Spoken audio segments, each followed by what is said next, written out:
Doctor Mohammad Yunus 70+ বয়সে যদি বাংলাদেশ পরিবর্তনের স্বপ্ন দেখতে পারেন, আমার এই ছাত্র ভাইয়েরা 35 বছর বয়সে কি একটা সংগঠন পাল্টানোর যোগ্যতা রাখে না?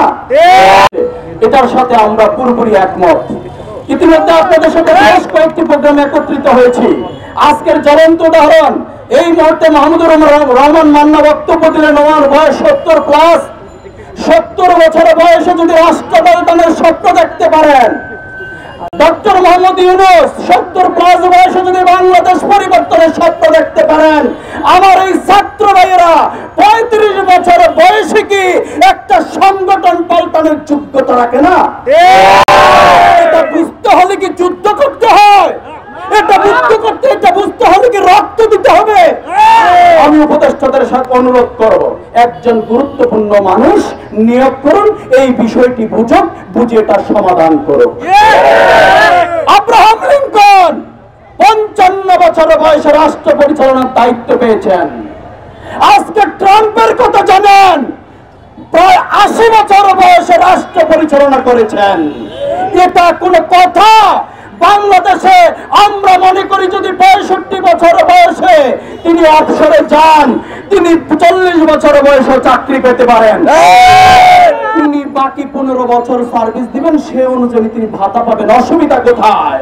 এখন সারা উন্নত বিশ্বের সাথে আমাদের তাল মিলিয়ে চলার জন্য বয়সের কোন সীমা রেখা এটা আমরা মানি না। আমি আপনাদের বিরক্ত করছি না, আরেকটি বিষয় জানিয়ে শেষ করছি। আজকে ছাত্র জনতার এই গণ অভ্যুত্থান পৃথিবীর ইতিহাসে এক বিরল ঘটনা।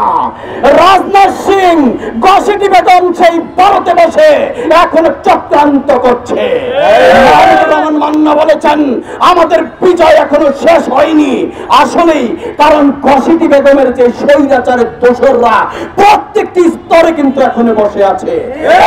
আগে গণভবনে বসে চক্রান্ত করতেন, এখন ভারতে বসে চক্রান্ত করছেন। সেই রাজনাথ সিং এর বক্তব্যের কড়া প্রতিবাদ জানাচ্ছি, ধিক্কার জানাচ্ছি। ভারতের সেই পররাষ্ট্রমন্ত্রী রাজনাথ সিং, আপনাকে হুঁশিয়ার করে দিতে চাই, আপনি যে বক্তব্য দিয়েছেন সেনাবাহিনীকে প্রস্তুত থাকার কথা বলেছেন, আপনাকে স্মরণ করিয়ে দিতে চাই ভারতে 13 লক্ষ সেনাবাহিনী আছে। কত লক্ষ? 13 লক্ষ।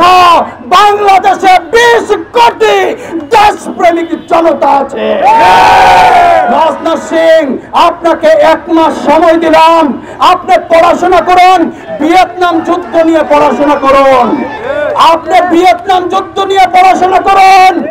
24 বছর পৃথিবীর সবচেয়ে শক্তিশালী রাষ্ট্র যুক্তরাষ্ট্র যুদ্ধ করেছিল ভিয়েতনামে। সেই ভিয়েতনামে যুদ্ধ করে ফল হয়েছিল, তারা পরাজয় বরণ করেছিল। কেন জানেন? সেই দিন ভিয়েতনামের দেশপ্রেমের কাছে তারা হেরেছিল। বলতে চাই রাজনাথ সিং, এদেশের 20 কোটি দেশপ্রেমিক জনগণ আছে। আপনার 13 কোটি সেনাবাহিনী নিয়ে এই দেশপ্রেমের সাথে কখনো পারবেন না।